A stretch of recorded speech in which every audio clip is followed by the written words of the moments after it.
નમસ્કાર મિત્રો, જય શ્રી કૃષ્ણ. સ્વાગત છે ફરી એક વખત આપનું આપણી યુટ્યુબ ચેનલ ભક્તિ કીર્તન સંગ્રહમાં. મિત્રો, આપણા હિન્દુ ધર્મમાં સંકટ ચતુર્થી વ્રતનું વિશેષ મહત્વ છે કે જે દરેક મહિનાની વદ પક્ષની ચોથની તિથિએ આવે છે.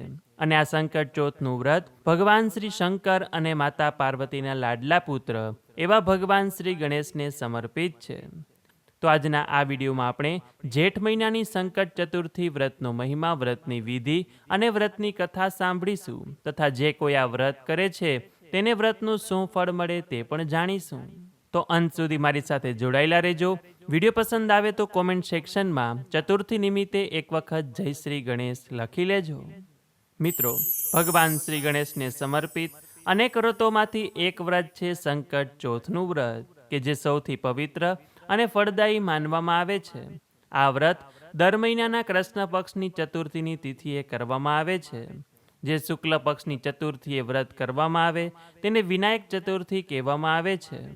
અને એવી માન્યતા છે કે આ દિવસે ભગવાન ગણેશની ભક્તિપૂર્વક ઉપાસના કરનાર વ્યક્તિના જીવનમાંથી તમામ પ્રકારના સંકટ ધીમે ધીમે દૂર થવા લાગે છે. ઘરમાં સુખ શાંતિ વધે છે, ધનની વૃદ્ધિ થાય છે, સંતાનને પ્રગતિ મળે છે અને મનને શાંતિ પ્રાપ્ત થાય છે. શાસ્ત્રોમાં ભગવાન શ્રી ગણેશને માત્ર વિઘ્ન દૂર કરનાર દેવ તરીકે જ નહીં, પરંતુ બુદ્ધિ, વિવેક, જ્ઞાન અને શુભતાના પ્રતીક તરીકે પણ વર્ણવવામાં આવ્યા છે. એટલે જ વિદ્યાર્થીઓથી લઈને વેપારીઓ, ગૃહસ્થો, કર્મચારી અને સંતો દરેક વ્યક્તિ ભગવાન શ્રી ગણેશની ઉપાસના કરે છે. પુરાણોમાં એક સુંદર વાત કહેવામાં આવી છે કે ભગવાન શિવ અને માતા પાર્વતીએ ભગવાન ગણેશને આશીર્વાદ આપ્યા હતા કે જગતમાં કોઈ પણ શુભ કાર્ય તેમની પૂજા વિના પૂર્ણ નહીં થાય. તેથી જ આજે પણ દરેક શુભ કાર્ય પહેલા શ્રી ગણેશાય નમઃ બોલવાની પરંપરા છે. કહેવાય છે કે આ સંકટ ચોથનું વ્રત પુરુષ, સ્ત્રી, વૃદ્ધ અને યુવાન બધા માટે શુભ માનવામાં આવે છે. ખાસ કરીને સંતાન સુખ અને દીર્ઘાયુષ્ય માટે માતાઓ આ વ્રત ખૂબ જ શ્રદ્ધાથી કરે છે. ઘણી જગ્યાએ લગ્નમાં વિલંબ થતો હોય, વ્યવસાયમાં વારંવાર નુકસાન થતું હોય, ઘરેલું વિવાદ રહેતા હોય તથા આરોગ્ય સંબંધિત સમસ્યા સતત આવતી હોય, ત્યારે તે ઘરમાં પણ આ સંકટ ચોથનું વ્રત શ્રદ્ધાપૂર્વક કરવામાં આવે છે અને તેના તે સંકટો દૂર થાય છે. કહેવાય છે કે શંકર ભગવાનની જેમ જ ભગવાન શ્રી ગણેશ પણ ખૂબ જ ભોળા અને દયાળુ છે. તેઓ વૈભવ કરતાં ભક્તિથી વધુ પ્રસન્ન થનાર છે. જો કોઈ વ્યક્તિ પાસે વિશેષ પૂજન સામગ્રી ન હોય અને માત્ર નિષ્ઠાપૂર્વક ભગવાનનું સ્મરણ કરે છે, ભગવાનને માત્ર દુર્વા એટલે કે જે ઘાસ આવે છે તે સમર્પિત કરી દે છે, તો પણ ભગવાન ગણેશ પ્રસન્ન થઈ જાય છે. તો હવે આ સંકટ ચોથનું વ્રત કરવું કેવી રીતે? તો કહેવાય છે કે સંકટ ચોથનું વ્રત એક દિવસનું હોય છે. સવારે સૂર્યોદયથી લઈને રાત્રે ચંદ્ર દર્શન સુધી આ વ્રત રાખવાનું હોય છે, કે જેમાં ચંદ્ર દર્શન ન થાય ત્યાં સુધી આ વ્રતમાં ઉપવાસ કરવાનો હોય છે કે પછી ફળાહાર કે ફરાળ કરી શકાય છે, પરંતુ અનાજ લઈ શકાતું નથી. ચંદ્ર દર્શન કરીને જ અનાજ લેવામાં આવે છે. તો આજના દિવસે સવારે સૂર્યોદય સમયે ઉઠીને નાહી ધોઈ નિત્ય કર્મમાંથી પરવારીને સૌ પ્રથમ ભગવાન સમક્ષ બેસીને પ્રાર્થના કરવાની કે હે વિઘ્નહર્તા ગણેશજી, હું આપની કૃપા મેળવવા મારા પરિવારના સુખ, આરોગ્ય, સમૃદ્ધિ અને જીવનના વિઘ્નો દૂર કરવા માટે આજનું આ સંકટ ચતુર્થીનું વ્રત કરું છું. એ પછી ભગવાન સમક્ષ ધૂપ, દીવો, અગરબત્તી કરીને ભગવાનને દુર્વા ઘાસ અર્પણ કરવાનું, ભગવાનને પીળા ફૂલ, લાલ ફૂલ ચડાવવાના, એ સાથે ભગવાનને આજે પ્રસાદ ધરાવવાનો. પૂજા વિધિ કરી લીધા પછી ભગવાનની આરતી કરવાની, થાળ કરવાનો અને પછી આ સંકટ ચોથ વ્રતની કથા સાંભળવાની. જ્યારે આપણે ભગવાનનું પૂજન કરીએ છીએ ત્યારે મનમાં ઓમ ગમ ગણપતયે એ મંત્ર બોલવાનો, કે પછી કોઈ ગણેશજીના ભજન આવડતા હોય તો તે પણ ગાઈ શકાય છે, કે જેથી કરીને આપણું ધ્યાન, આપણું મન ભગવાનની પૂજામાં જ રહે. પૂજા કરી લીધા પછી, કથા સાંભળી લીધા પછી જો સમય હોય તો ત્યાં જ બેસીને આજે ભગવાન શ્રી ગણેશના પાઠ કરવામાં આવે છે, કે જેમાં આપ સંકટનાશન ગણેશ સ્તોત્ર, ગણેશ અથર્વશીર્ષ, ગણેશ 108 નામાવલી, ગણેશ સહસ્ત્ર નામાવલી, ગણેશ દ્વાદશ નામ સ્તોત્ર, ગણેશ કવચનો પાઠ, ઋણહરણ ગણેશ સ્તોત્ર, કોઈ પણ પાઠ આજે ભગવાનના કરી શકો છો. જો ભગવાનની મંત્રની માળા કરતા હોય તો ઓછામાં ઓછી એક માળા અવશ્ય કરવાની. આજના દિવસે દાનનું પણ વિશેષ મહત્વ છે. પોતાની શક્તિ પ્રમાણે ગરીબોને અનાજ, ફળ કે વસ્ત્રનું દાન કરી શકાય છે. ગાયને ગોળવાળી રોટલી, પક્ષીને દાણા અને જરૂરિયાતમંદને યથાશક્તિ મદદ કરવી ખૂબ જ શુભ માનવામાં આવે છે. એક વાતનું ખાસ ધ્યાન રાખવું કે સંકટ ચતુર્થીનું વ્રત ચંદ્ર દર્શન પહેલાં પૂર્ણ થતું નથી. આ વ્રતનો સૌથી મહત્વનો ભાગ રાત્રે ચંદ્રોદય પછી ચંદ્રદેવને અર્ધ્ય આપવાનો અને ત્યારબાદ ભગવાન શ્રી ગણેશના દર્શન કરવાનો છે.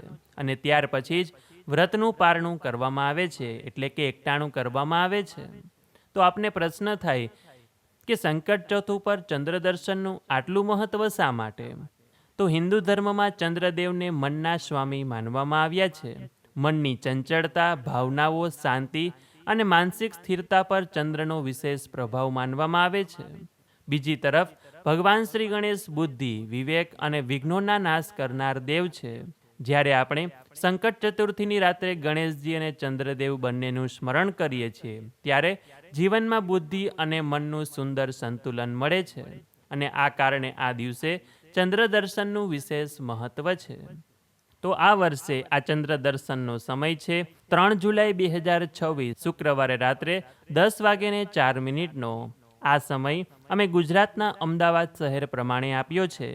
કદાચ આ ચંદ્રોદયનો સમય આપના ગામ શહેર પ્રમાણે થોડો ઘણો આગળ પાછળ હોઈ શકે છે.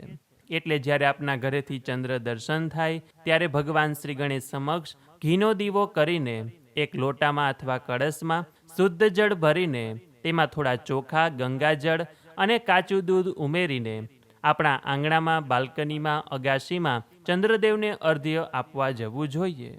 સૌથી પહેલાં 2 હાથ જોડીને ચંદ્રદેવને પ્રણામ કરવાના. ત્યારબાદ ધીમે ધીમે જળની ધાર વડે ચંદ્રદેવને અર્ધ્ય આપવાનું અને ત્યારે ઓમ સોમાય નમઃ એ મંત્રનો જાપ કરવાનો.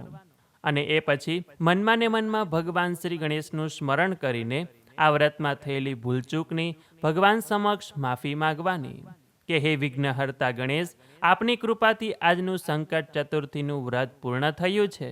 જો મારી પૂજા, ઉપવાસ અથવા વિધિમાં જાણતા કે અજાણતા કોઈ ભૂલ થઈ હોય તો મને ક્ષમા કરજો. મારા પરિવાર પર હંમેશા આપની કૃપા દ્રષ્ટિ રાખજો.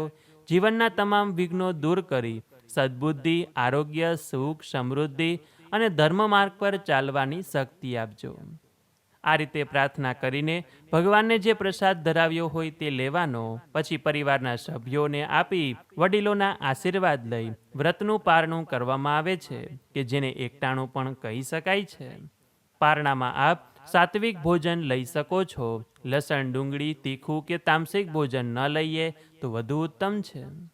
કહેવાય છે કે જો ખરાબ હવામાન હોય, વરસાદ હોય કે વાદળોને કારણે ચંદ્રના દર્શન ન થાય તે સમયે મનમાં ચંદ્રદેવનું ધ્યાન ધરીને પણ માનસિક રીતે ચંદ્રદેવને અર્ધ્ય આપી શકાય છે કે પછી થાળીમાં ચોખાની ચંદ્રદેવની આકૃતિ બનાવીને તેના પણ દર્શન કરી શકાય છે. અને અમારું વોટ્સએપ ગ્રુપ છે કે જેમાં અમે બીજ, ચોથ અને પૂનમના ચંદ્રના દર્શન કરાવીએ છીએ. સાથે જ અનેક તીર્થ સ્થળોના પણ દર્શન મૂકીએ છીએ. જો આપને તે ગ્રુપમાં જોડાવવું હોય તો અહીંયા જે વોટ્સએપ નંબર લખેલો છે તેના ઉપર આપ અમને જય શ્રી ગણેશ લખીને મોકલી દેજો. એટલે આપને અમારા ગ્રુપની લિંક મળી જશે અને એમાં જોઈન થઈ જશો એટલે આપને દરેક દર્શનનો લાભો મળશે. તો આ રીતે સંકષ્ટી ચતુર્થીનું એક દિવસનું શ્રદ્ધાભાવપૂર્વક વ્રત કરવામાં આવે છે કે જેનાથી ગણેશજીના આશીર્વાદ પ્રાપ્ત કરી શકાય છે. તો હવે આપણે આ સંકટ ચોથ વ્રતની કથા સાંભળીએ કે જેના વગર આ વ્રત અધૂરું ગણાય છે. તો હવે સૌ લોકો મારી સાથે ધ્યાનપૂર્વક આ કથાનું શ્રવણ કરે. તો બોલીએ શ્રી ગણપતિ ગજાનન મહારાજ કી જય, શંકર ભગવાન કી જય. અતઃ જેઠવદી સંકષ્ટી ચતુર્થી વ્રત કથા. સતયુગની વાત છે. પૃથુ નામનો રાજા પોતાનું રાજ્ય ધર્માનુસાર કરી રહ્યો હતો. તેના રાજ્યમાં દયાદેવ નામનો એક બ્રાહ્મણ રહેતો હતો. તેને વેદ પારંગત 4 પુત્રો હતા. તેમના લગ્ન શાસ્ત્રોક્ત વિધિથી કરવામાં આવ્યા હતા. બધા સુખ ચેનથી રહેતા હતા.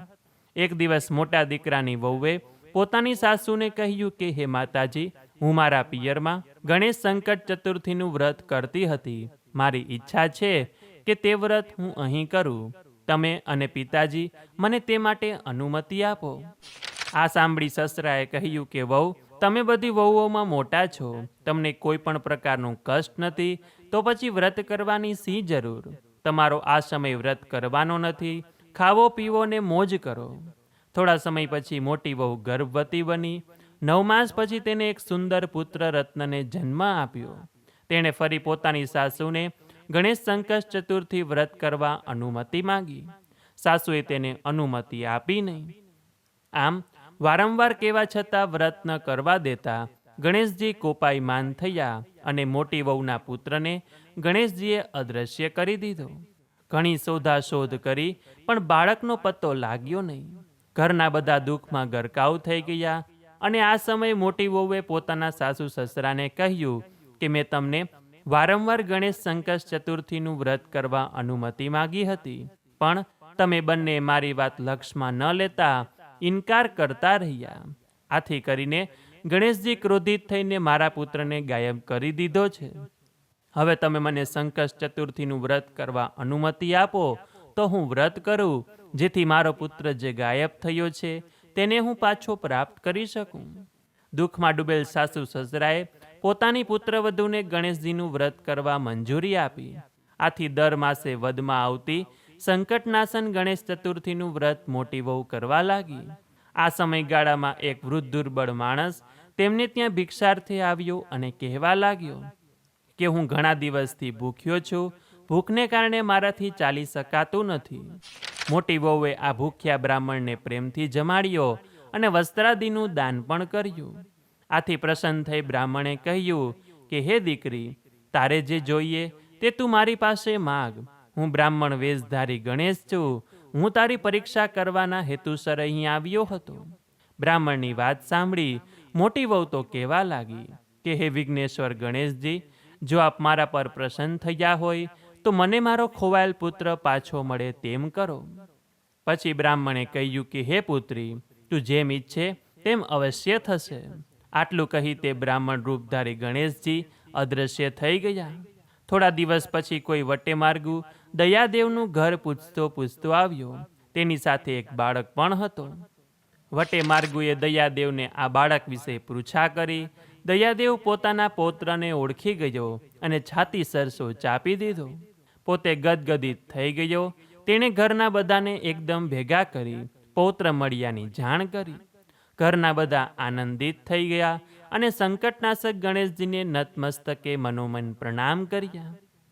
ત્યાર પછી ઘર કુટુંબની દરેક વ્યક્તિ દર માસે સંકટનાશન ગણેશ ચતુર્થીનું વ્રત કરવા લાગી અને આ બાબતની જાણ આડોશ પાડોશમાં થતાં તેઓ પણ ગણેશ ચતુર્થીનું વ્રત કરવા લાગ્યા. હે ભગવાન શ્રી ગણેશ, તમે જેવા તે મોટી વહુને ફળ્યા, એવું જ તમારું આ વ્રત કરનાર, વિડીયો જોનાર, સાંભળનાર, વાર્તા સાંભળનાર સૌ કોઈને ફળજો, એવી જ આપના ચરણોમાં પ્રાર્થના છે. તો બોલીએ શ્રી ગણપતિ ગજાનન મહારાજ કી જય, શંકર ભગવાન કી જય. તો મિત્રો, આજના આ વિડીયોમાં આપણે ગણેશ સંકટ ચતુર્થી વ્રતનું મહાત્મય, વ્રતની વિધિ અને વ્રતની કથા સાંભળી. આશા છે કે આપ સૌ લોકોએ મારી સાથે સાંભળ્યું હશે અને આજનો સત્સંગ કર્યો હશે. તો જો આપે વ્રત ન કર્યું હોય અને અમારી સાથે આ વિડીયો જોયો હશે, સાંભળ્યો હશે, તો પણ વ્રતનું ફળ મેળવવાને આપ ભાગીદાર બની જાઓ છો. તો આ વિડીયો પસંદ આવ્યો હોય તો લાઈક કરી તમારા મિત્રોને મોકલી, અમારી ચેનલમાં નવા હોય તો સબસ્ક્રાઈબ કરવાનું ભૂલતા નહીં, કે જેથી આવનાર અવનવા વિડીયો આપને મળતા રહે. તો આ સાથે હવે મને રજા આપો, મળીશું ફરીથી એક નવા વિડીયોમાં. ત્યાં સુધી આપ સૌ લોકોને અમારી ચેનલના જય શ્રી કૃષ્ણ. ધન્યવાદ. મારી સાથે જોડાઈ રહેવા બદલ, મને સાંભળવા બદલ આપ સૌ લોકોનો ખૂબ ખૂબ આભાર.